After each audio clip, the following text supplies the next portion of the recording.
Hi everyone. As we come to the close of another year, we just want to take a moment to say a huge thank you. Thank you for welcoming Talking News into your homes each week. Whether you listen regularly, dip in when you can, or share the experience with a friend or family member, you are very much a part of our Sight for White community. This year has brought a fair share of challenges, but it's also reminded us of the strength that comes from connection. From familiar voices on the Talking News recordings to volunteers giving their time to listeners supporting one another. It's these small but meaningful moments that really truly matter. And as the festive season approaches, we know it can be a joyful time for some and a quieter, more reflective time for others. So wherever you find yourself this Christmas, please know that you are not alone. Sight for White is here. Talking News will continue to be a steady and familiar presence as we move into the new year together.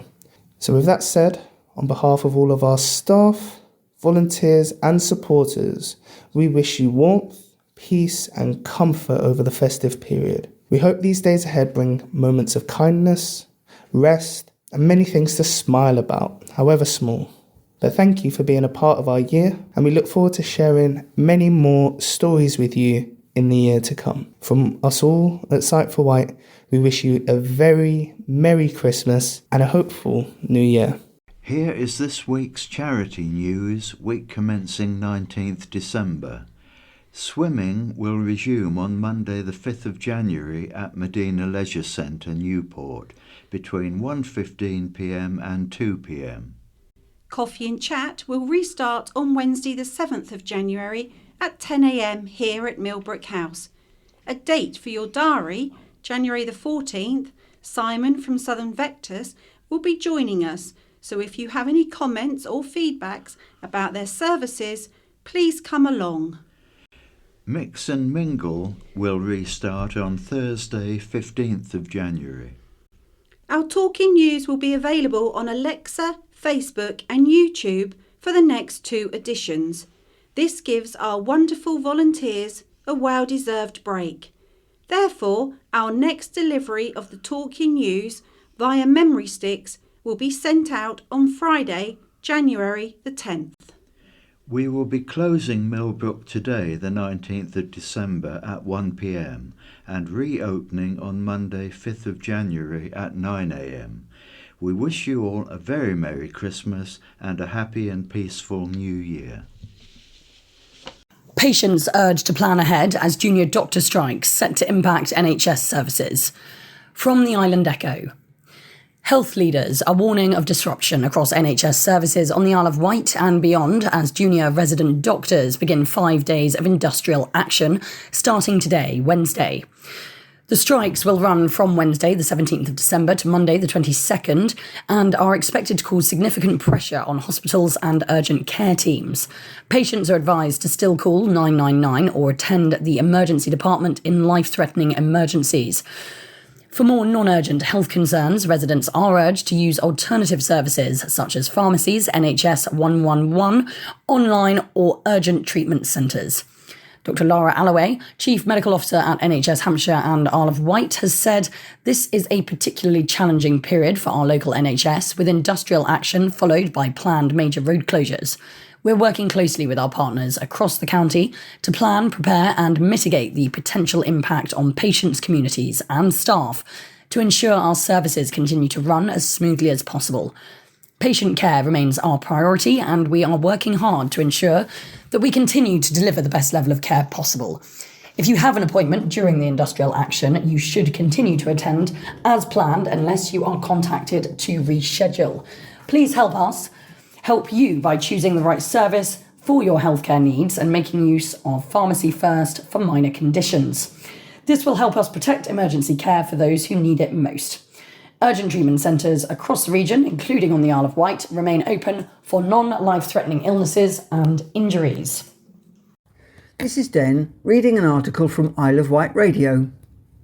Islanders voice fears over GP delays and mental health support in new watchdog report.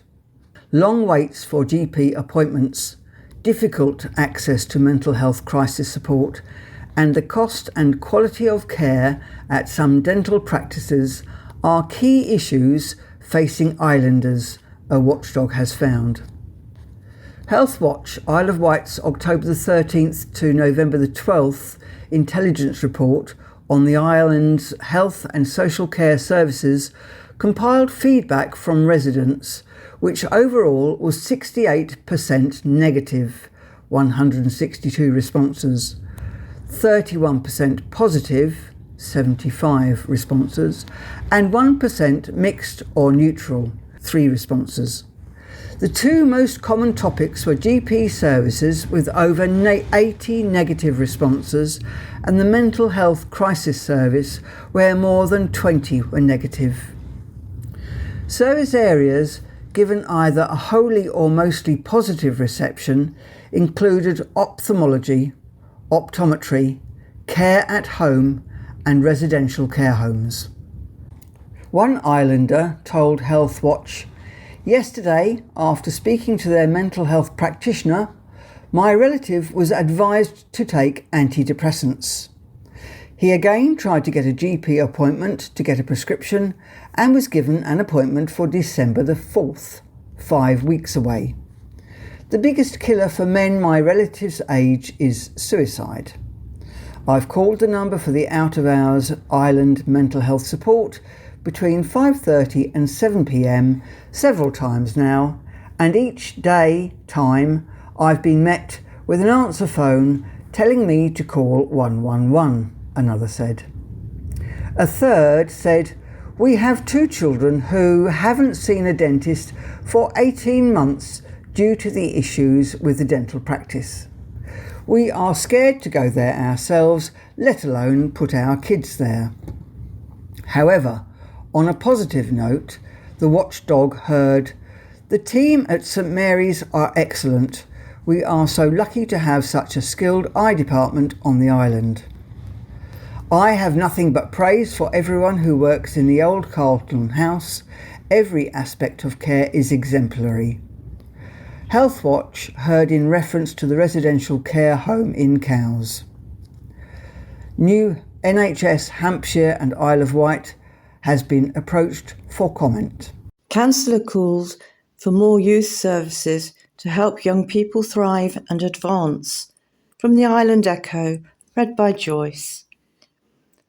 The Isle of Wight needs more youth services to help young people thrive and advance, an Isle of Wight councillor has said following the unveiling of a 10-year government plan. East Cowes Independent Councillor Carl Love has spoken of a constant decline in youth provision, with no youth centres currently provided by County Hall. Councillor Love, who was previously the Isle of Wight's first detached youth worker, said, "Services have been largely abandoned and disbanded over the years, with surviving provision now relying on the voluntary sector and town and parish councils." He raised the issue after Lisa Nandy, MP, Secretary of State for Culture, Media and Sport, wrote to council leaders last week about the government's 10-year National Youth Strategy, which includes a pledge to invest £70 million into improving local youth offers through local authorities. Lisa Nandy said the plan aimed to ensure every young person has people who care, places to go, things to do, and are seen and heard. According to the Local Government Association, youth services provide a sense of belonging, safe space, and opportunities for young people to enjoy being young. They can include youth centres, community activities, or events in local parks. Councillor Love said these services are especially important in areas of deprivation. Carl Love, Isle of Wight councillor for East Cowes, has said, "Having targeted services can provide interventions such as for health and well-being and support young people who are more vulnerable to alcohol and addiction behaviour.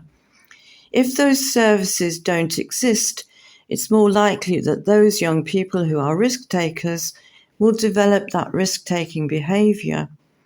The councillor said youth provision also plays a key role in inspiring young people and helping to develop their skills. Councillor Love added, "No, £70 million across the whole of England and Wales is very little. We'll be lucky if we receive £500,000. It might be less than that. We should be entitled to something, and in my view that should be going towards our areas of deprivation and seeking to support facilities. Ryde is one of the areas of deprivation, so I'd like to see Ryde getting some money, and particularly Sandown. I think Sandown could do with some real investment into that area." Red Funnel hosts first trade and freight forum to improve services across the Solent. From Isle of Wight Radio. Red Funnel has held its first dedicated trade and freight forum, expanding its regular customer engagement programme and bringing freight partners together for open discussion about how services can be improved. The event gave customers direct access to senior leaders, including CEO Fran Collins, and focused on freight operations, customer communication, and opportunities to streamline processes. Attendees raised topics such as loading priorities, deck coordination, and booking system upgrades. Red Funnel said it is already acting on several suggestions, including better communication with drivers and enhancements to its online services. Fran Collins said the session was all about listening and discussing, adding that feedback from trade and freight users is vital to shaping future improvements. Alongside the new freight-focused event, Red Funnel also held its latest customer forum on the island, where residents and local businesses discussed issues including punctuality, pricing, timetabling, and onboard services. The Trade and Freight Forum will now run regularly alongside Red Funnel's established customer forums.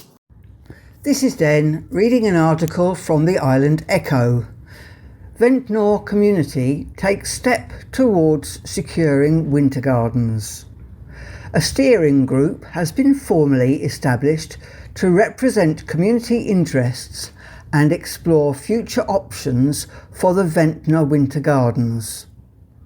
This follows the building's recently confirmed status as an Asset of Community Value, ACV, and news that its current owner has informed Isle of Wight Council of his intention to sell. Under ACV legislation, this notification automatically triggers a 6-month period during which a community-backed bid may be explored. No price has been disclosed and no sales details have yet been released by an agent, meaning the process will be challenging. Nonetheless, the steering group believes now is the moment to act if there is a possibility to influence the outcome. A spokesperson has said, "The ACV provides a unique opportunity, but it is time limited. We are approaching this openly and constructively, and we want to hear from any parties who may be interested in forming a viable community-focused bid." The steering group was formed after 3 well-attended public meetings held earlier this year to gather local opinion. Sentiment within the community was that the Winter Gardens has not meaningfully served the interests of local people for some time, a view echoed widely in the news and social media channels. Nor has it offered the range of events, arts and cultural activity that could draw visitors to Ventnor throughout the year. Since its formation, the steering group has met twice to understand the ACV process in detail and to map out possible next steps. Its remit is to investigate what a community-backed bid could look like, identify individuals, organisations or consortia who may wish to bid, encourage transparency from all parties, explore community-led and commercial partnership models, assess bids against criteria intended to deliver a long-term solution with real community value. Given that the 6-month ACV period is now underway, the steering group recognises it's not possible to construct a bid relying solely on donations and public funding.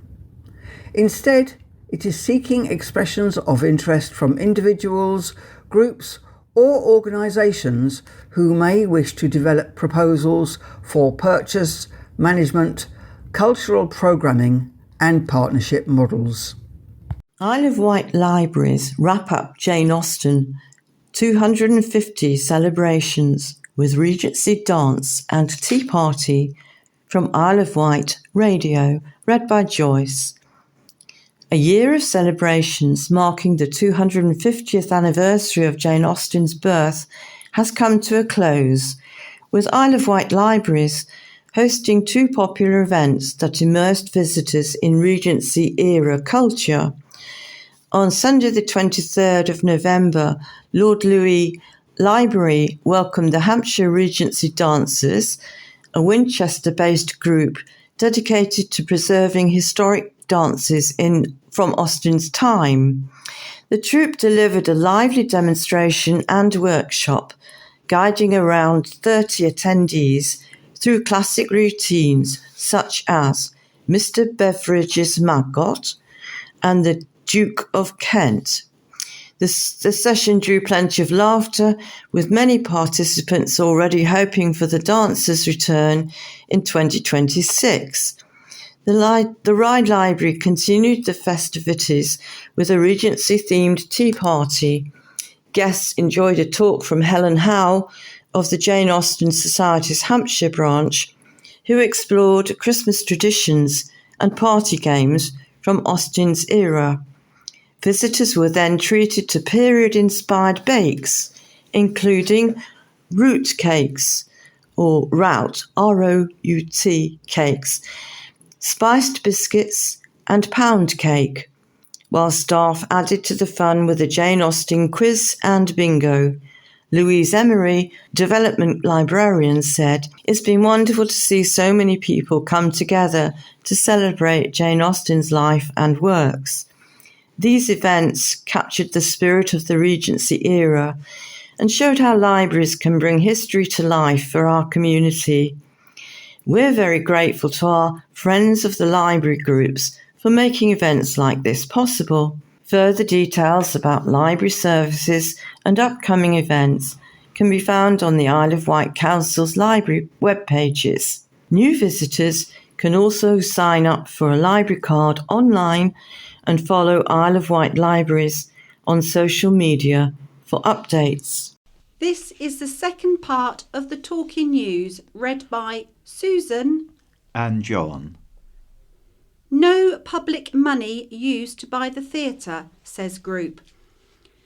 No public money is being used to fund the purchase of Ride Theatre, the community interest company looking to buy the once iconic building has told the county press. Ride Revival insists it's acted transparently, responsibly and in good faith, disputing claims made by the Isle of Wight East MP Joe Robertson. The CIC, which is made up of Helen Keegan, James Longford and Mark Walker, and boasts Isle of Wight Festival organiser John Giddins as its patron, has been in negotiations to purchase the building with the aim of bringing the building back to life for the benefit of the community and the island. The former town hall on Lynn Street has been due to go under the hammer, but was pulled from the auction to allow the property owner and Ride Revival to strike a deal.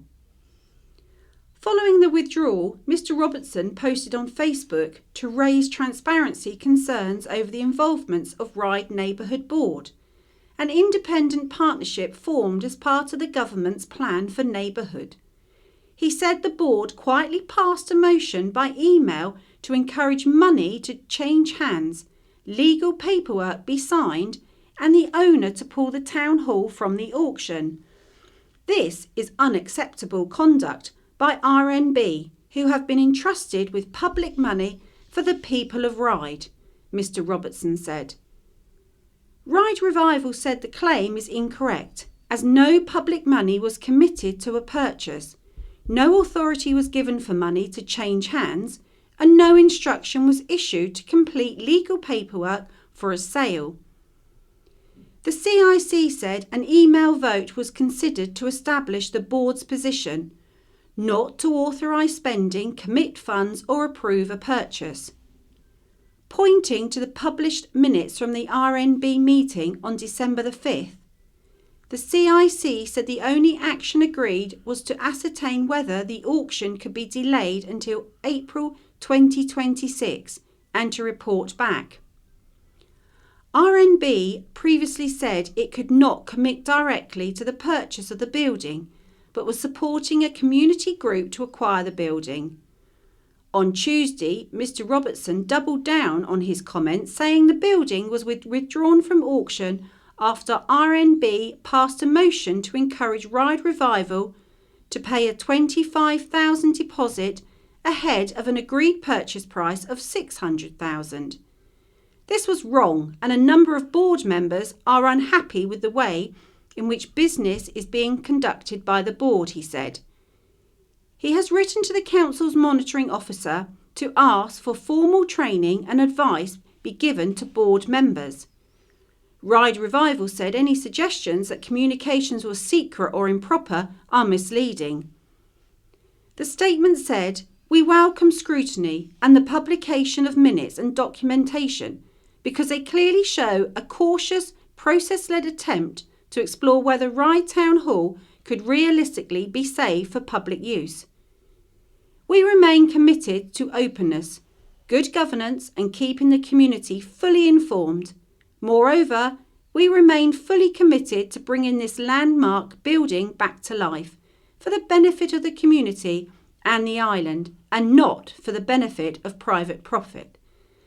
The county press has sought clarity over whether a deposit has been put down and whether Ride Revival is likely to have sourced the rest of the money by April 2026. Helping with a Safe Night Out by Alex Cooper. On Friday and Saturday nights, many descend on Newport for a night of partying, hopping from venue to venue in the town centre. But a part of the night that blends in is the presence of security staff who keep the clubs and pubs safe. Executive Command take care of the main venues in Newport, and we experienced a shift as a member of door staff with them to see firsthand the range of skills required to do their job. The Island Company employs around 100 staff, but around 70 work weekly, its managing director Benji Churchill said. Many will come from a military or police background, although many have day jobs and work on the door in addition. Benji said, "All the staff have to have a license, but when I'm hiring, I look more for the values, integrity, honesty, loyalty, and whether they are good people. You can train people in the skills, you can't train people in integrity. I'm really lucky with the team, they all do hold that loyalty.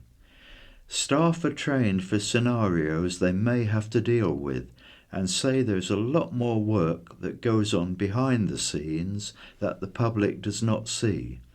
For example, door staff are completing paperwork at the end of the night, writing up incident reports, and often guiding intoxicated people to buses or taxis.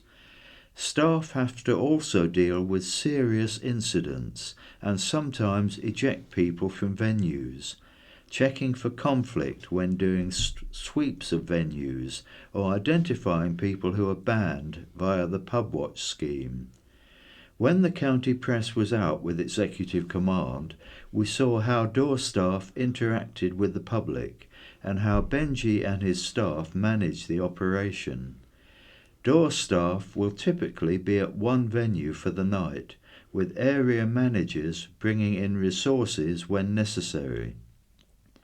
Later in the night, Benji had to go to Ride to deal with an incident, showing that shifts can be unpredictable. Benji said, "Everyone sees the last bit, but they might not have seen the lead up. It's about planning how to protect others." Masks back at hospital for safety. Mask wearing has been reintroduced in some areas of St Mary's Hospital. The Isle of Wight NHS Trust said it is in response to an increase in respiratory illnesses, including flu and the norovirus locally. Staff and visitors are being asked to wear them to help protect patients. Mask wearing is encouraged in the emergency department, same-day emergency care, acute assessment unit, and other areas where requested by staff or signage. Masks will be available at the doors, and patients and visitors are welcome to wear them anywhere across the hospital if they feel more comfortable. A spokesperson for the Trust said, "We regularly review our infection prevention measures and introduce extra precautions when needed to reduce the spread of illness and safeguard those who may be more vulnerable to infection. We are asking for your support as we put this in place." Landmark clock ticks after have frozen for years. The historic clock at Newport Minster is keeping time once again, after years frozen at 1:05, following the final major phase of restoration. Installed in 1858 and last refurbished in 2008, the landmark clock has long been a familiar feature of the Newport skyline, as well as a practical timekeeper for the town. But gradual wear to its internal mechanisms eventually brought it to a halt, leaving its hands frozen and its once regular chimes silent. In October, experts from the Cumbria Clock Company travelled to the island to dismantle and remove key components requiring repair. After specialist work, the restored mechanism was reinstalled, returning the clock to full working order. Church Warden Janet Holliday said, "The repair represents far more than a technical fix." Alleged employee fraud at Marina being probed. A police probe is underway into reports of alleged employee fraud at a marina. Rye Town Council, RTC, has confirmed it commissioned a third party to carry out an internal investigation concerning Ryde Marina. Following its conclusion, RTC said the matter was dealt with in accordance with the council's internal procedures. It has been referred to the police. It's understood it relates to thousands of pounds from the public purse. A spokesperson for Rye Town Council told the county press, "The council would like to assure the public what the matter was dealt with swiftly and appropriately as soon as it was brought to the council's attention, and that normal operations have resumed at the marina. The council would like to stress that the matter is now subject to an ongoing police investigation, and therefore we cannot provide any further information at this time." A spokesperson for Hampshire and Isle of Wight Constabulary said, "We are currently investigating a report received from Rye Town Council relating to alleged employee fraud at Ryde Marina. No arrests have been made and inquiries are ongoing." Motorcyclist died due to crash injuries, inquest by court reporter. A well-known member of the island's motorcycle community died after suffering catastrophic chest injuries in a crash. An inquest has concluded, more than 5 years on from his death. Gordon John Endler of Murstone Lane, Murstone, was pronounced dead at the scene of the collision on July 1st, 2020 at 9:24 p.m. The 62-year-old had been riding a Kawasaki motorcycle on Whitwell Road, Newport, when it collided with a Volkswagen Transporter. The van was pulling out of a track entrance and turning right across the path of Mr. Endler's vehicle.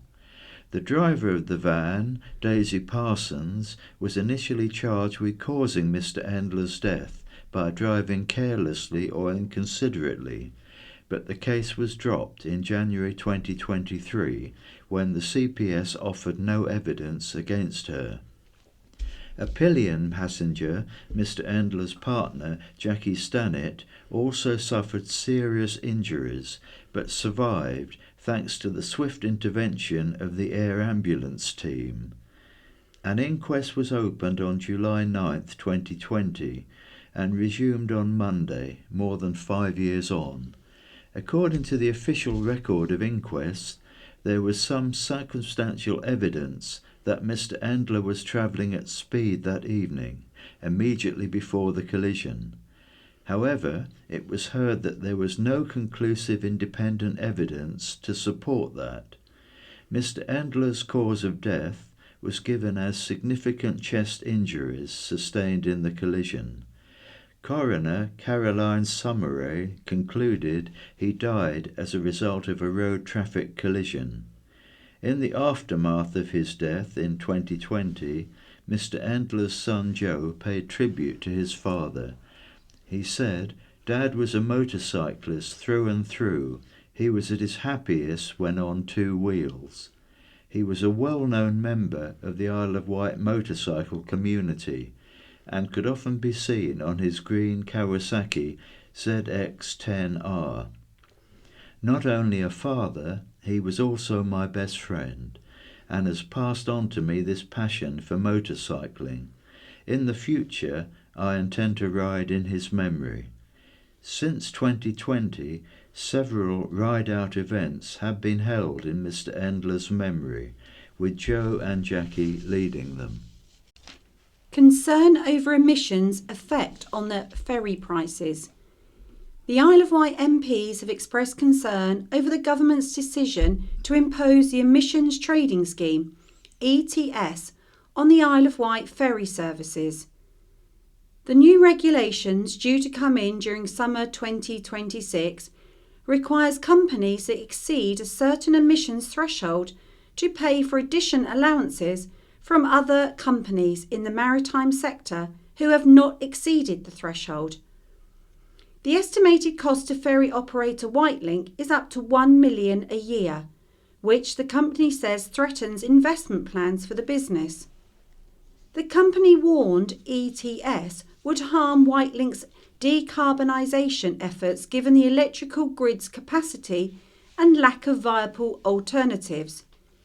The operator also says that decision risks contradicting the target of the policies to reduce emissions by giving incentives to run smaller ferries exempt from ETS, which produce higher emissions overall.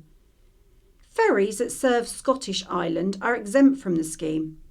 Labour MP for Isle of Wight West Richard Quigley expressed concern over the lack of exemption for the island's ferry services, despite fully supporting the government's ambitions for cleaner transport. He said, "Without adequate investment in local grid capacity, this policy makes the low-carbon transition for ferry operators incredibly difficult. I would welcome further consideration of how these measures can best reflect the unique circumstances of our island community, and I look forward to working collaborative with ministerial colleagues to ensure we reach a balanced and practical solution for everyone." Conservative MP for Isle of Wight East, Joe Robinson, said, "It is highly disappointing that the Isle of Wight has not been granted an exemption from the upcoming UK ETS maritime expansion like Scottish Islands have. Yet again, the government overlooks the Isle of Wight and instead places further cost on our ferry travel. This policy imposed by the government offers no meaningful incentive for ferries to actually reduce emissions because there is insufficient grid capacity and instead risks imposing a green tax on island life and our local economy. I have urged the government to rethink this unfair decision and I will continue to raise it with ministers. Whitelink CEO Katie Taylor said instead of supporting long-term emissions reductions, the current approach penalises operators like us without offering solutions. The ETS may aim to cut emissions, but in practice it risks doing the opposite, and it will be island communities who will pay the price. Brass band homage is showcased by Jackie Warner. There was a welcome return by the A4 Brass Quartet for their 5th visit to the Memorial Hall Freshwater. The centrepiece of their concert was the world premiere of a work by Pam Wedgwood entitled Where There's Muck There's Brass, specially commissioned by West White Arts Association. It is a homage to the brass band movement, which sustained many coal mine and mill employees through the 19th and 20th centuries. There was an innovative accompaniment to the glorious music of archived photos and drawings projected onto a screen at the back of the stage, and narration between the 4 movements written by Pam and spoken by the cornet player Jamie Smith with his required northern accent. The first movement depicts the journey of an 8-year-old boy as he starts his brass band life in the industrial north, and then moves to the 1984 miners' strike with nostalgic and moving photos and suitably urgent music. The narration pointed out that 41 years later, brass bands are still going strong. The second movement is the bandstand and shows how the Sunday afternoon treat was sitting in a deck chair listening to the brass band playing. In the third movement, the tradition for solo brass players to compete in a slow melody contest was depicted, and the fourth movement is the contest, where brass bands from all over the British Isles compete, one of the most traditional being the yearly one held at the Albert Hall, and is a real battle of the bands. This work was given a deserved and prolonged ovation by the audience, and deserves now to be played far and wide. This piece was bookended by various excellent pieces, including A4's own arrangements of Dear Lord and Father of Mankind, Vittorio Monti's Zardas, O Magnum Mysterium, and lighter works such as Santa Baby, It's Cold Outside, and of course White Christmas. The audience left looking forward to the return of A4 Brass Quartet in December 2026. Flood of objections to 127 homes plan. Council urged to reject new development. Planners have been urged to do the right thing and reject 127 home development facing a flood of objections. County Hall has received over 60 letters criticising Tallulah Estates' revised outline application for an estate next to Freshwaters Camp Road. They cite a devastating impact on wildlife, horrendous traffic, and a lack of infrastructure in the village. The development's agent, Andrew White Planning Consultancy, previously said the homes will be 35% affordable and designed to a high quality with a range of unit types and sizes. Submitted plans, which are due a decision on January the 23rd, have been lodged after the Isle of Wight Council's Planning Committee refused a previous proposal in November 2024. Problems raised with the proposal include increased flood and pollution risks, further pressure on public services and drainage, its lack of genuinely affordable homes, harmful impacts on the area's landscape, and worsening congestion and highway safety. Beach Clean Group shows love of coast. The committee of a beach cleaning group has hailed 2025 as a success after they completed 29 beach clean and collected an estimated 5 tonnes of rubbish. Planet Aware's efforts have filled over 5 skips of waste from the island shoreline, including a large length of rope. The group hosted numerous beach cleans and nurdle hunts throughout the year, as well as promoting their cause through educational and community activities. Items retrieved from the coastline include cigarette butts, plastic bottles, bottle tops, fishing net and rope, and nurdles. Every clean-up tells a story of time freely given, teamwork, and a shared love of our coast.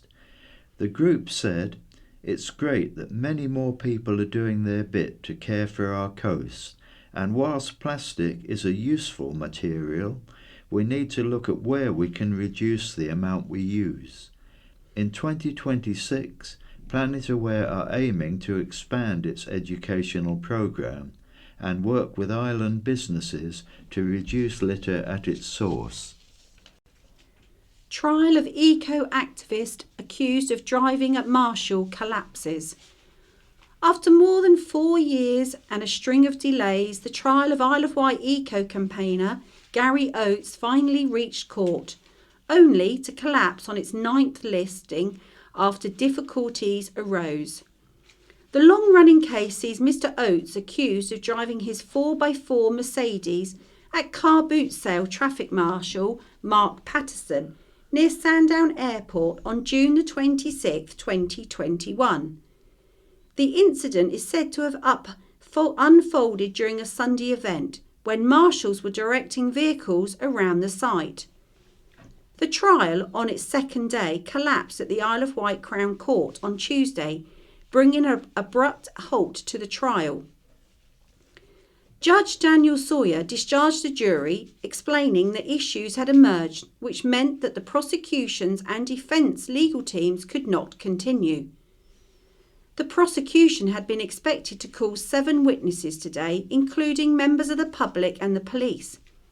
It was the latest setback in a case repeatedly delayed since Mr Oates was charged with the alleged offences. The 65-year-old denies dangerous driving and assault, occasionally actual bodily harm against Mr Patterson. Mr Oates entered not guilty pleas at the Isle of Wight Crown Court in May 2022.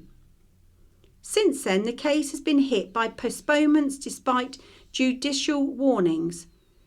The trial was first listed for November 28, 2022, then moved to February this year before the date also slipped, prompting recorder Barry McAuliffe at the time to stress the importance of progressing with the matter without further delay. Further adjoining saw the hearing move to Portsmouth Crown Court with a planned May the 6th start, which was once again abandoned before the case returned to the island for its latest listing. Mr Oates, a professional driver and chair of Sandown-based campaign group Blue Seas Protection, and who refers to himself as Captain Oates, has consistently rejected the allegations.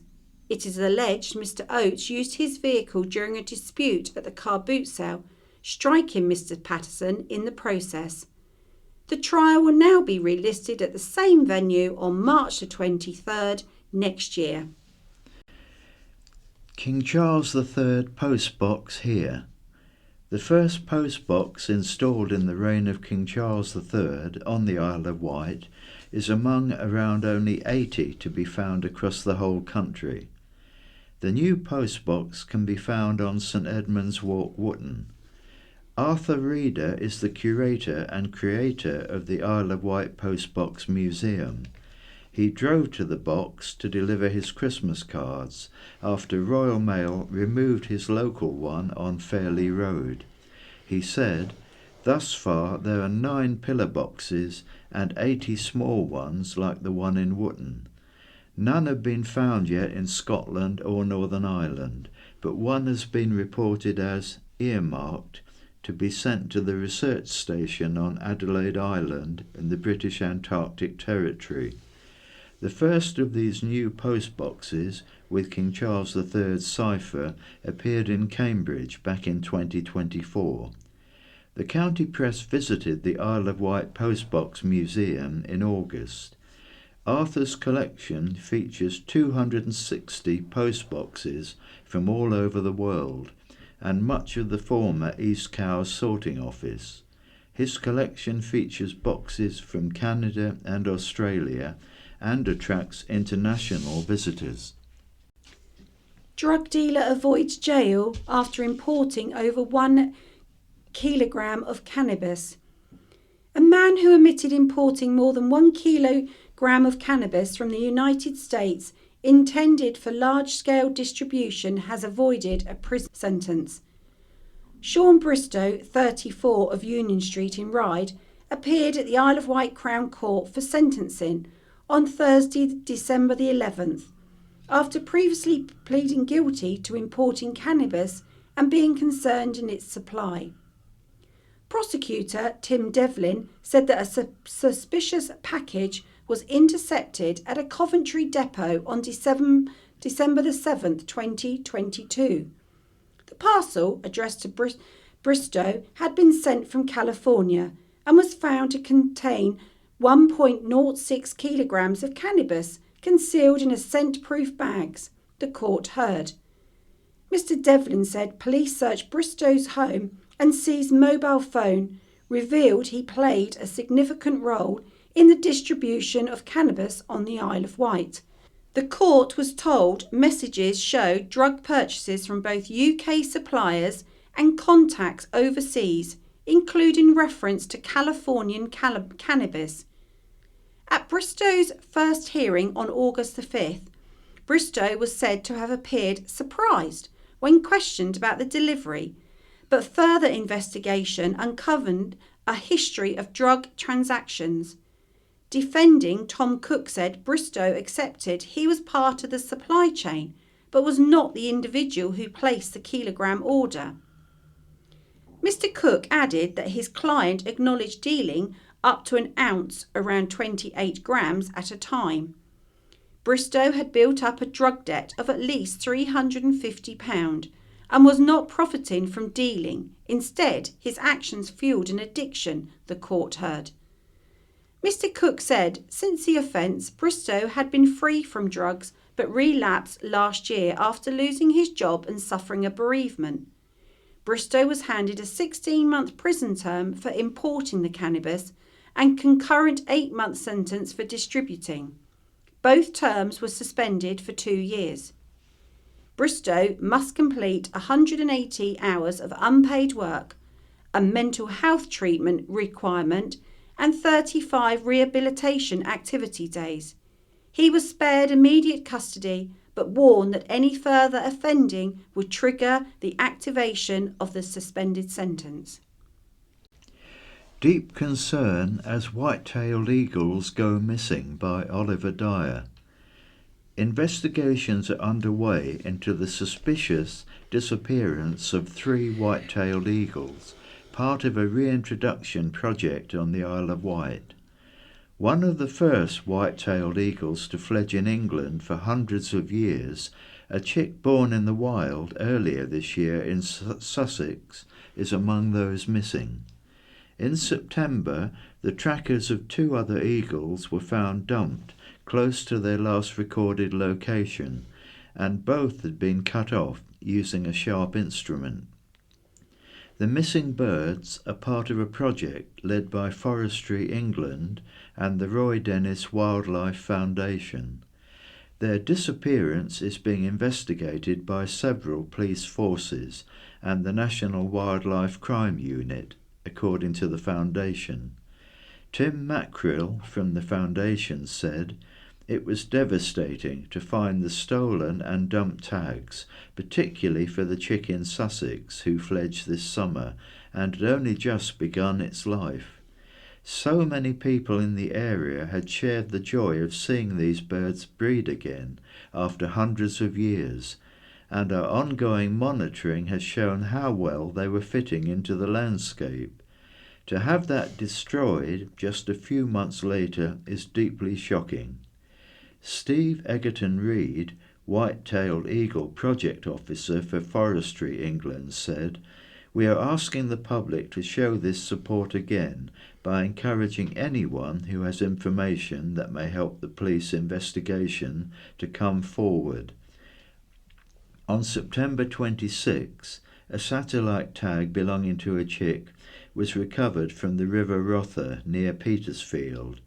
It had been removed from the bird using a sharp instrument. Searches in the area to try and locate the body of the bird have been unsuccessful. Sussex Police is appealing for information from anyone who was in or around Harting Down and Petersfield on the evening of September 20th, 2025, to contact them.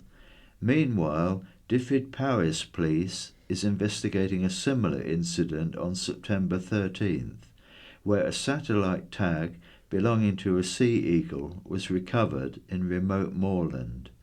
The tag had been removed with a sharp instrument before being hidden in an attempt to dispose of it.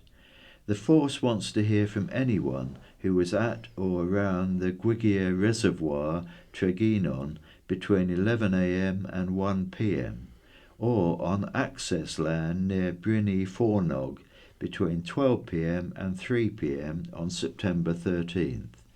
In a third incident, another bird's tag has stopped working. The last transmission was sent on November 8th in the Moorfoot Hills area. Since 2019, 45 white-tailed eagles have been released on the island of Wight. The foundation said targeting of the birds will potentially impact the project's long-term success. Defence partnership could create more than 100 jobs. A new defence partnership could bring more than 100 new jobs to the Isle of Wight. GKN Aerospace and Anduril Industrials UK have announced a strategic agreement to develop next-generation uncrewed aerial vehicles, UAVs, and rotorcraft technologies for UK defence, with much of the work to be delivered from GKN's East Cowes facility. The partnership aims to secure key defence contracts expected in early 2026, including the government's Land Autonomous Collaboration Platform ACP programme and the British Army's project NYX. Dave Bond, Senior Vice President of Defence Technology at GKN Aerospace, said, "This is an excellent example of collaboration and aerospace innovation at its best. By combining GKN Aerospace's advanced malfunctioning and integration expertise with Andorra's initiative defence technologies, we can offer an industrial leading solution for the UK Army in rapid time. Together, we will deliver a next-generation UAV that meets the UK's future operational needs while creating high-value jobs and sustaining critical skills in the UK. The collaboration is expected to create more than 100 highly skilled roles on the UK. The collaboration is expected to create more than 100 highly skilled roles on the Isle of Wight over the next 3 years if the partnership is successful. GKN Aerospace already employs nearly 1,000 people at its East Cowes site and is the largest private employee. Isle of Wight West MP Richard Quigley attended the signing ceremony, which took place on December the 9th. Mr. Quigley said the partnership between GKN Aerospace and Anduril UK is exceptionally positive news for the Isle of Wight. We now have White Memories and Nostalgia. Characters Never Forgotten by David White. There are a few island characters that have not been forgotten by friends and family, but were left out and forgotten by those that have the powers to recommend awards of distinction. Awards such as the OBE and various other presentations made to the chosen that have contributed to the good of society in one form or the other. Perhaps these forgotten people were in the wrong place at the wrong time, or did not know the right people or tread the right path. It makes one wonder. The following characters deserve more recognition. Ron Smith was what you might have called a mover and shaker, a man with a down-to-earth Birmingham accent and manner. This was a person that could move a mountain to obtain a goal. His achievements included spearheading the founding of the West White swimming pool, heading the election campaign that saw Stephen Ross successfully achieve a seat in Parliament as the island's MP, and leading the fight to save Dimbola Lodge, the home of Victorian photographer Julia Margaret Cameron, and leading it to the success that it is today as one of the island's leading arts centres and museums. Many more of his numerous achievements could be mentioned if space permitted, but unfortunately a well-deserved gong did not come his way. Perhaps a case of not mixing with the right people. He did, however, receive the honorary Freedom of Totland in 2011 for his outstanding services to the area. Recognition, locally at least. Another person in the same situation was Edward Edwards, born in 1812. He pioneered the founding of free libraries and became the first chief librarian of England's first free library in 1852. Although he had worked tirelessly for most of his life in obtaining free public libraries in order that all people had access to books and reading, he was never rewarded for his achievements.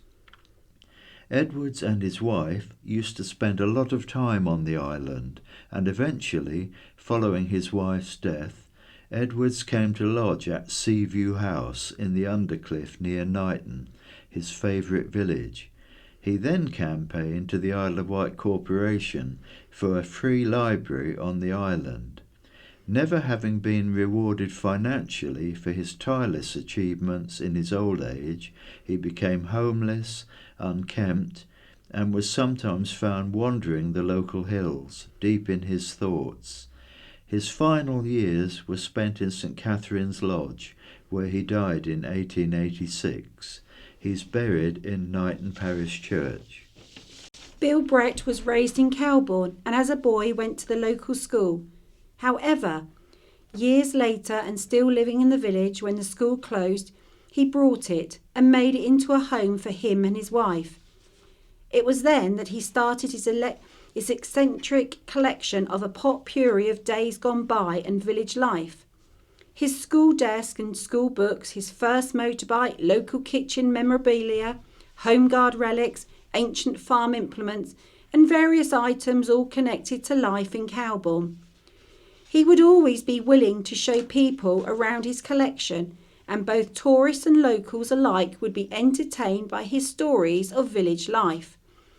Mr. Brett added a lot of enjoyment and colour to people's lives with his unusual collection of memorabilia and stories, and provided all this with no Arts Council grants or such like, and no recognition. He just went ahead and did it to bring joy to visitors.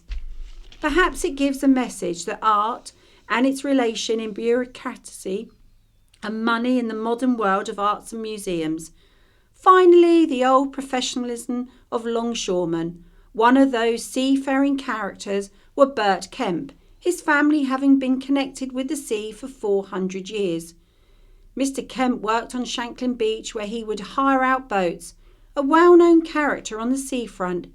He was also the founder member of Shanklin Sailing Club, the name of Kemp being synonymous with the local beach. Days gone by. The county press has been bringing the news to islanders since 1884. We've delved into the archives. 125 years ago in December 1900. The Isle of Wight Ladies Needlework Guild proudly displayed over 5,000 articles at an exhibition held at Carisbrooke Castle. The Royal Governor visited the exhibition, which was held in the Great Hall. Alarming rumours were circulating the island in regards of Queen Victoria's health. There were a number of rumours that she was fatigued by the journey from Balmoral to the island for her Christmas celebrations. And 100 years ago, in December 1925, the island was preparing itself for a white Christmas, with weather reports of snow arriving from the north. Captain MacDonald, the island MP, held a smoking concert social event at Cowes Conservative Club to thank members of his party for all their support throughout 1925. And 75 years ago, in December 1950, the island was returning to normal after snow left by a blizzard earlier in the week began to thaw.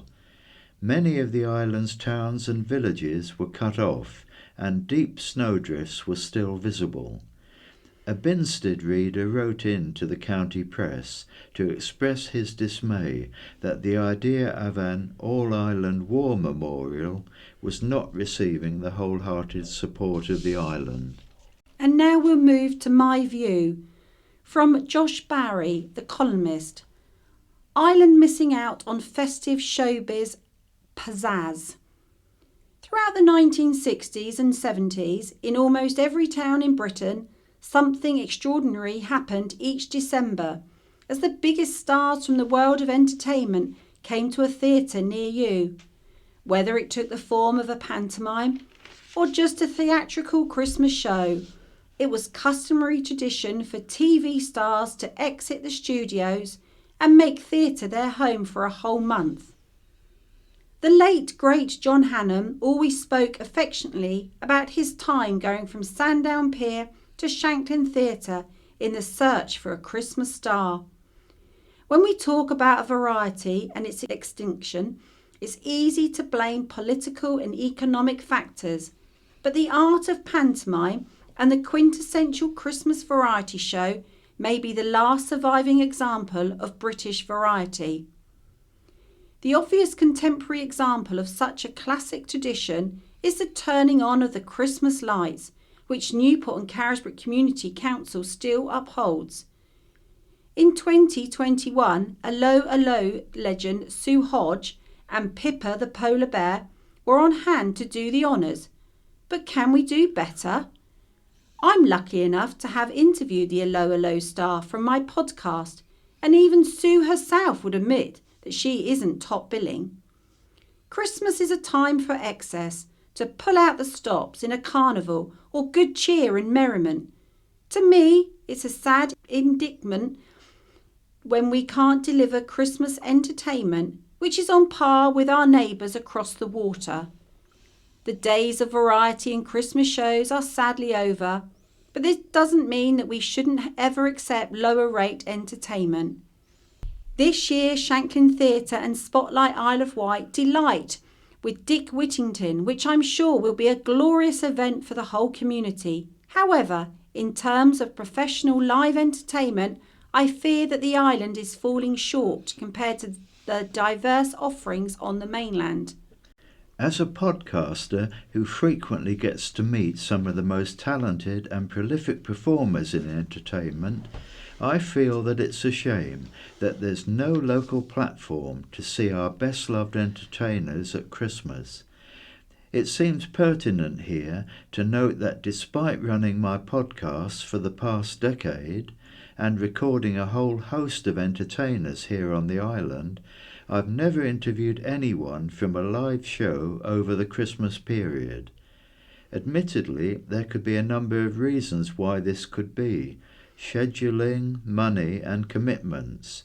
However, I can never work out why Christmas on the island lacks the showbiz glamour. I know that Christmas is a time for making memories, for community and goodwill to all men, and our local events are the epitome of the spirit of Christmas. Yet, while amateur events are good for the local community, Christmas isn't Christmas without professional entertainment. So, season's greetings to you all, and as you navigate through the busy schedule of carol concerts, pantomimes and Christmas parties, spare a thought for what the island might look like with a more professional approach to the festivities and a sprinkling of famous faces here and there. And now it's public information by Councillor Phil Jordan, leader of the Isle of Wight Council, reflecting on 2025's challenges and demands. As the year draws to a close, I want to take this opportunity to wish all island residents a very happy Christmas and a peaceful, healthy new year. This is a time for reflection, gratitude, and for many a well-earned pause. It is also a moment to look back on the year we have shared on the Isle of Wight. A year of challenges, progress, and above all, community spirit. Like councils and communities across the country, we have navigated continued financial pressures, rising demand for services, and the ongoing effects of the cost of living crisis. These realities have not always made decisions easy. However, throughout the year, the Council has remained focused on protecting essential services, supporting our most vulnerable residents, and laying the foundations for a stronger future. None of this would be possible without the dedication of Council staff, volunteers, and community groups, whose commitment to the island does not go unnoticed. Our business sector has continued to support our island community under difficult conditions. There have been also moments of public debate, and that is healthy in a democrat. One issue that has attracted particular attention recently is the Ryde Town Hall, following comments and complaints raised by our local MP, Joe Robertson.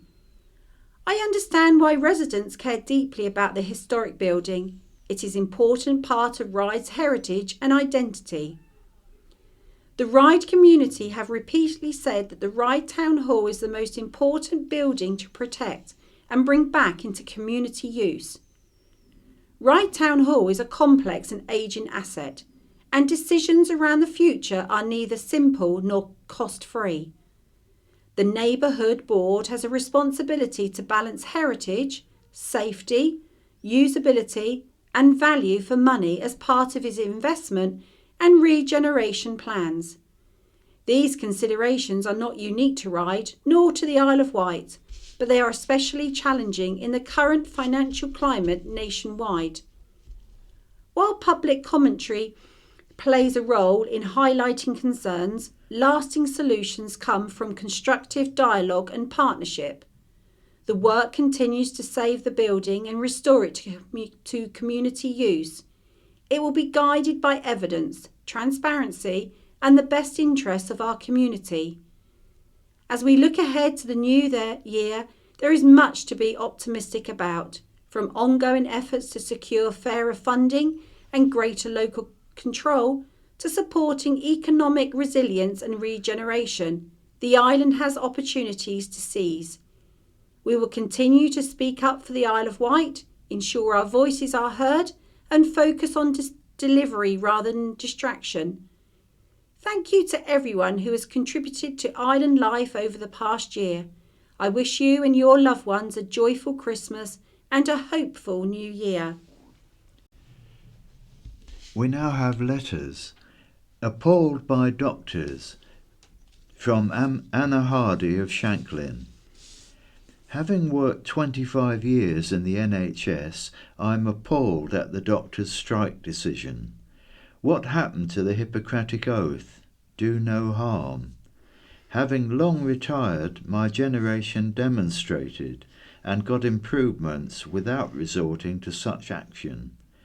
It was a career with vocation.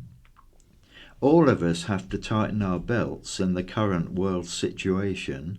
What makes them so different? At 77, I've gone back to work part-time to make ends meet.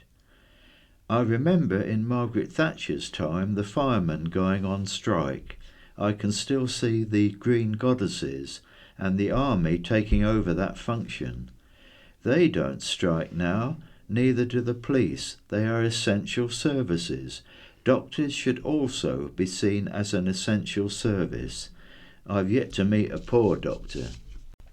At a Loss by Pat Baxter, Barton, in Fabus, Nottingham. I am at loss to understand why the RNLI would consider moving the manufacturing of inshore lifeboats from East Cowes facility. I am a frequent visitor to East Cowes and a contributing member of the RNLI. I sail frequently in the Solent and I hope understand some of the challenges that face the island.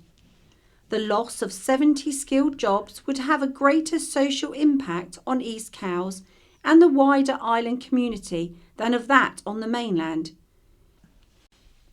A letter about the distressing effect of fireworks on animals from Claire Stallard, Behaviour and Welfare Specialist, Blue Cross. We're once again urging people to consider the devastating effect fireworks can have on animals and people, and to be sensitive to their neighbours this New Year's Eve. We know only too well the fear and distress fireworks cause to cats and dogs, with owners reporting their pets being affected, trembling, panting, hiding, and being too frightened to leave the house for days after. Horses are easily spooked by fireworks too, and each year there are many reports of injuries and worse, as they panic to try and escape the loud noises and flashes.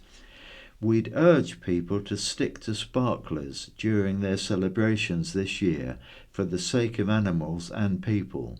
If this isn't possible, then opt for low-noise fireworks, and please let the community know in advance. This allows some preparation. Pay them properly. Hans Bromwich Cowes. Resident doctors, junior doctors, are too important to strike, but apparently not important enough to pay properly. Double-digit pay rises might sound generous, but when after years of training and thousands of pounds of student debt, you are earning little more than the national living wage, double-digit pay rises don't add up to very much. However, the annual salary hikes for chief executives tasked with screwing everyone below them over will amount to a nice little earner. Why are so many newly qualified resident doctors trained in the UK unable to find work? It's scandalous. Hire them and pay them properly. And what's all this latest nonsense? Corridor care, where patients are subjected to noise, lack of privacy and harsh lighting 24/7.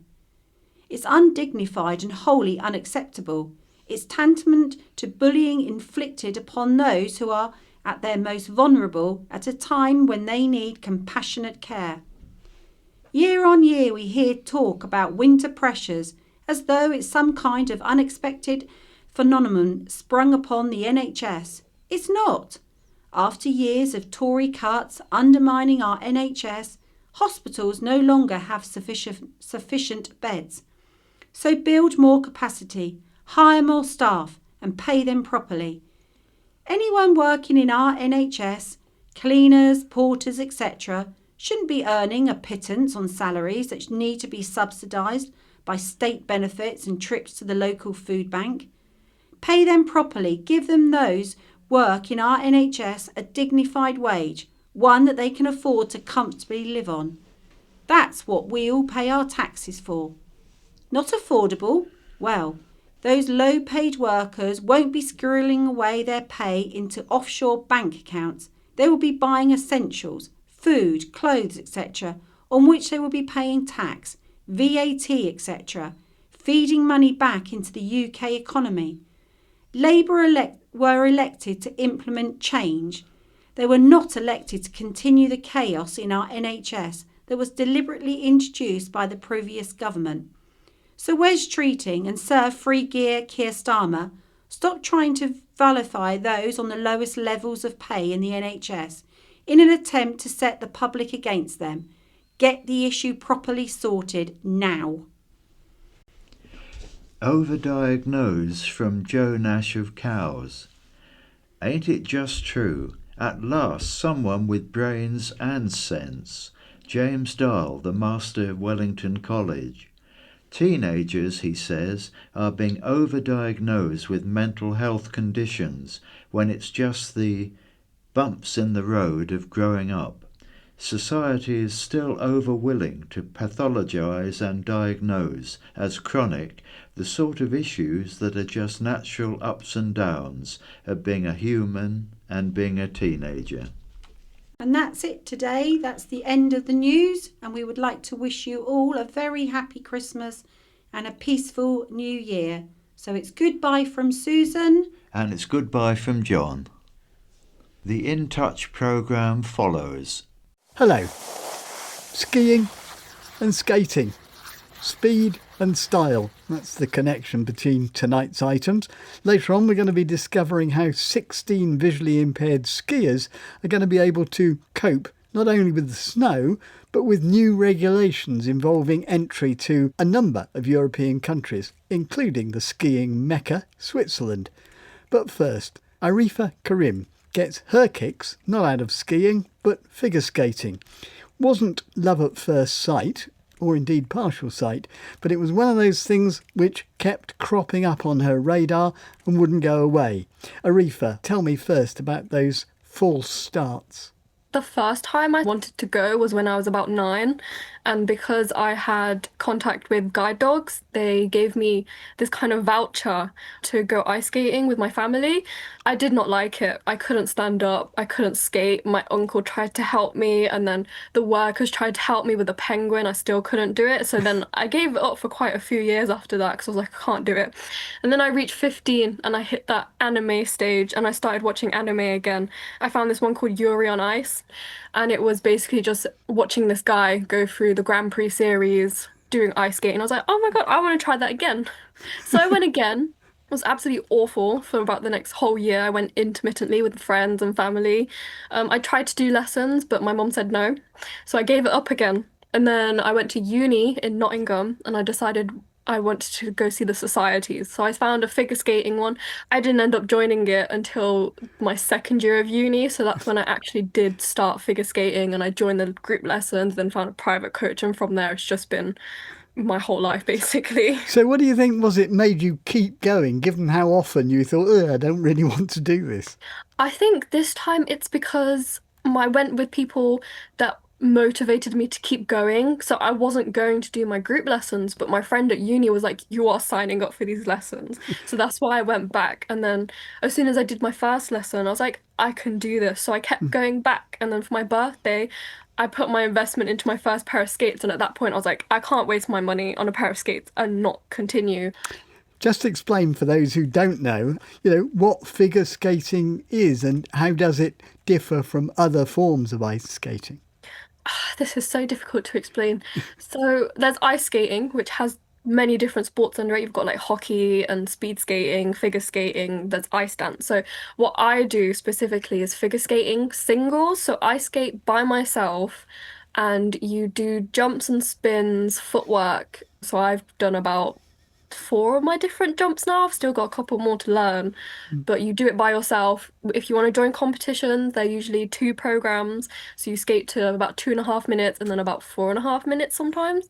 Then compared to other ones, there's ice dance. So if you don't want to do jumps and spins, they have like different dances. So some of them are called like waltz. I think there might be a tango as well. So you do like footwork. It looks really pretty.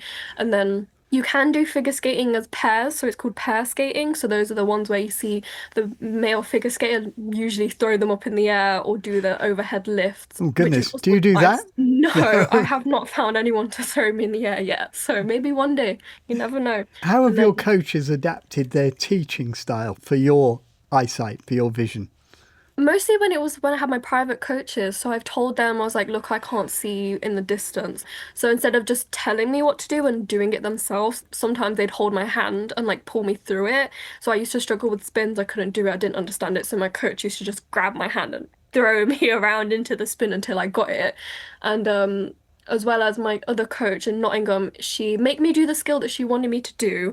If I was doing it wrong, she'd come up to me being like, your arm is supposed to be here, your arm is currently here, it needs to be up here, or your hips aren't open, or your legs aren't in the right place. And they'd use words instead of just showing me. So like 3-turn, it's a shape you do from forwards to backwards. So you move forwards to backwards and you're on one foot and it makes a 3 shape. That's why it's called a 3-turn. So they use that type of explanation instead. And how tricky is it, for you to see what your teachers or other skaters are doing? Most of the time what I struggle is avoiding other skaters because especially on public sessions, people will leave their kids and kids, they have no spatial awareness. They will just skate straight at you. You just got to dodge them and hope for the best. Right. Initially, was this something you thought you could do with your visual impairment, or did you think it would be impossible? This is something I thought I could do. It's just other people didn't want me to do it. Mainly my parents, they didn't want me to get hurt, but now I'm like, you can't stop me. My vision impairment hasn't really ever put me off from doing any type of hobby. It's more of a, I'm going to do it because you told me I can't do it, but figure skating is one of those ones where I've been like, I really do enjoy this. And what would you say to other people perhaps listening to this who you haven't managed to put off by describing and might want to give it a go? What would you say to them? I'd say give it a shot. It doesn't hurt to try. It might hurt if you fall, but to be honest, the falling doesn't actually hurt that much anymore. When I go skating, I went skating today, I fell about 20, 30 times, only one of them hurt. So I'd say just give it a shot. The winter rinks are open now, give that a shot. Those are always nice to go to. Go to public sessions, you can join group lessons, which are quite cheaper. Just give it a shot, go with your friends, family. It's actually quite fun. Only one fall out of 30 hurt. That's good. Arifa Karim, thank you very much. Now, as you know, your wish is our command on this programme. So when Chris Kay got in touch with us to say that he'd heard travel correspondent Simon Calder on our sister programme You and Yours talking about the new regulations for getting in and out of EU and a few other European countries, but wasn't clear how this would affect visually impaired travellers like him, we complied. So we are now joined by Chris and by travel guru and independent travel correspondent Simon Calder. Chris, just explain, you've got a particular reason for asking this question. Yes, I belong to the Visually Impaired Veterans Ski Club, which is exactly what it sounds like. It's a ski club for ex-members of the British Armed Forces who are experiencing severe sight loss. And we take an annual ski trip. For the last few years, we've been going to Italy, and we will be a group of 16 visually impaired skiers going through the checkout at one time in January of next year. And I was a little bit worried about how we would cope with that. Right. So, Simon, that's the challenge for you to explain this. And just for those who don't know all the details, these regulations are already in force, aren't they? Can you just explain the basic idea behind them? Yes, so the entry-exit system is a digital borders scheme, and these sorts of things are cropping up right across the world. We've got our own one under development, the electronic travel authorisation for the UK, and of course anybody who's been able to go to America, the electronic system for travel authorisation. And it is basically demanding from everybody who crosses a Schengen area border, and that is the zone of the European Union minus Ireland and Cyprus, plus Iceland, Norway and Switzerland. You cross one of those frontiers going in or out. The first time you do it, when the entry-exit system is in force at that border point, then you're going to have your fingerprints taken and a facial biometric. And then on subsequent trips, it will just be one of those, and it will almost certainly be a photograph of your face, because that's an awful lot easier than fingerprinting. And when I say the first time you come across it, there will be lots of people listening who have, since this was rolled out, crossed borders, and it's just been exactly the same. You have your passport looked at and stamped, that familiar thunk, which means, yeah, you've been let in. That's still going on. It's on top of the digital entry-exit system, and the digital entry-exit system is actually pretty much optional for all the EU and Schengen area countries right up until next April. So, Chris, just explain, what are the aspects of this you're most concerned about? When I listened to Simon the other day, he used the word fiddly for inserting the passport into the scanner. I think he used the word tricky for the fingerprint side of things.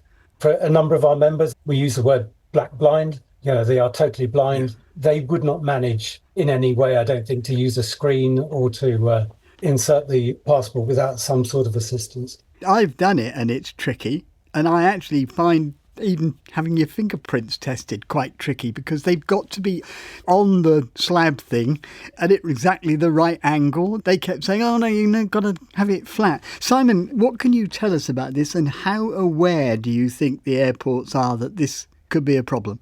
Well, look, every single airport in Europe, and I very much hope they are doing this, should be starting this by thinking about, if I may, the exceptions, because people who are sighted, who don't have reduced mobility, which makes up the majority of travellers, will simply go through the system. They might end up queuing for a lot longer because, of course, you've got to go through this procedure.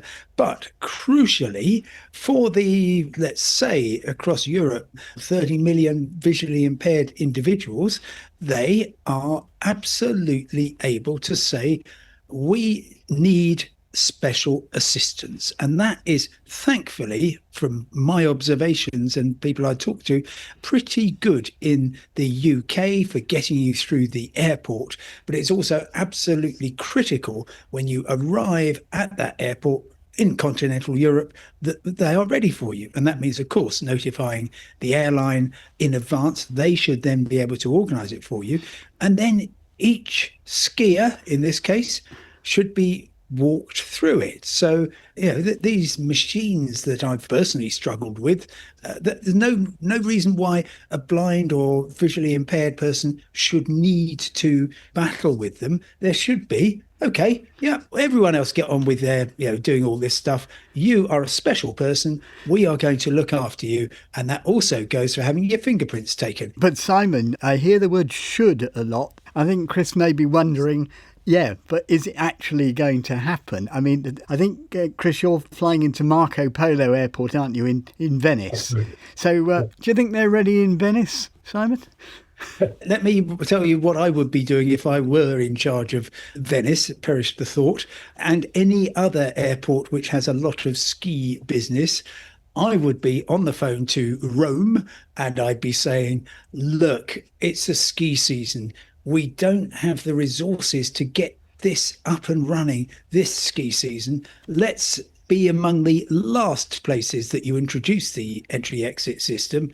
And I would be very surprised if an airport like Venice is actually deploying the entry-exit system for this coming winter. However, they might be. And in any event, of course, you will need special assistance to get through the regular passport control. And I hear generally positive things about special assistance, but certainly the European Blind Union says that even though the law is absolutely clear across the European Union that there should not be any discrimination and that they absolutely need to have special assistance, in practice, people have been stranded, they have been just left to get on with things, and it isn't perfect. The only way, though, I'm afraid it is going to get better is if people use special assistance. Most of the time, they'll have a great experience. If they do not, then it is absolutely incumbent on them to let the world know, because everyone in the aviation industry knows what the rules are, and they absolutely need to apply them. But I'd say that because, in my experience, Italian airports are generally pretty well run, that there will not be a problem. But anybody listening, you absolutely have the right to travel, and the aviation industry, that's your airline and the airports, have to do everything necessary to make sure you can. Can I just ask, Chris, I think you've travelled quite a lot, flown quite a lot. What have your experiences been so far? Because I think you have come across these techniques, haven't you? Fingerprinting or facial recognition. I think you've been in situations where you've had to deal with those. I've had to go through the e-gates, and I find that quite humiliating because my partner will be stood about 10 feet behind and saying, turn your passport over, no, the other way up, no, the other way up. And then tell me to look at the camera, and of course I can't see the camera. The only way I can see the camera is if I don't look at it. Do these booths allow someone else to go in with you, Simon? Look, a really good question, and no, they don't, and it is such a serious concern, and you should be able to use the e-gates. And I talk to airports about this, and of course it's ultimately down to the border agency itself. why not have special wide gates like you do actually at rail stations for people who need assistance? And yes, you can get somebody in there. But look, I'm actually thinking maybe a decade ahead when things will be so much easier because it will all be down to face recognition. And you should find that you actually sail through an airport just because there's cameras which are looking at you and saying, oh, that's Chris. Yeah, Chris, welcome. You're coming in. This is actually already happening in, would you believe, Indonesia, where they have the most sophisticated border systems. They will simply let everybody walk along a corridor or indeed be helped along a corridor or whatever. And those people, 98% of them, will all just be allowed through because they've got their details on record. The only time I've heard of this going wrong was a solicitor from Milton Keynes who made the mistake of turning up in a David Bowie t-shirt, and the machine insisted that he was not David Bowie, or that passport didn't say David Bowie, and that took a little bit of sorting out. But if you just wear plain clothes, eventually you will just sail through and you'll be on the slopes in no time. Just finally, Chris, I mean, we've got Simon here for you. Anything specific you'd like to put to him that we haven't thought of between us? I've got a list of questions, but of course I can't read them. I think one of the things you were thinking was, could people be given audio descriptions in the way now that audio description is so often used? I mean, I don't know whether you think that's overdoing it, really, might slow the process down, but I think that was one of the things that you were thinking was possible. Yes, Simon said he selected his language on the screen as one of the first things, and then further on there are 4 or 5 questions that you are asked. If that was audio, that would be good. I know the e-gate says a little emoticon or whatever of how to insert the passport. Well, of course, I can't see that, and if they could describe, hold the passport in this way, it might be more beneficial. But yeah, audio certainly. I think that would speed things up, but mostly you actually just want a human being there at your side, explaining what's happened, helping out. And indeed, I'm very much hoping that because individual countries have some leeway on this, that a forward-thinking country, particularly like Italy, would just think, OK, we're going to have a special area purely for people who do need special assistance. We will guide them through it. If it's not feasible to take fingerprints, that's fine. We'll let that pass. There absolutely is built into these regulations a degree of flexibility, and I very much hope that will be demonstrated by the EU member states. But the main thing is, once you've registered, that should be it. As long as you return to the Schengen area within 3 years, you automatically kind of get renewed. And so therefore, the most onerous part should be a one-off experience. It's the numbers. It's 16 of us all requiring assistance. Yeah. I think advance notice to the airport would surely help, wouldn't it, Simon? Oh, sure, yeah. And actually, I mean, in the scheme of things, because in general, the number of people who do need special assistance is absolutely rising, 16 people on a single flight won't really raise an eyebrow. You've just got to make sure that everybody knows. And I don't know which airline you are travelling on, but all the reports I hear are that from the UK, they're doing pretty well.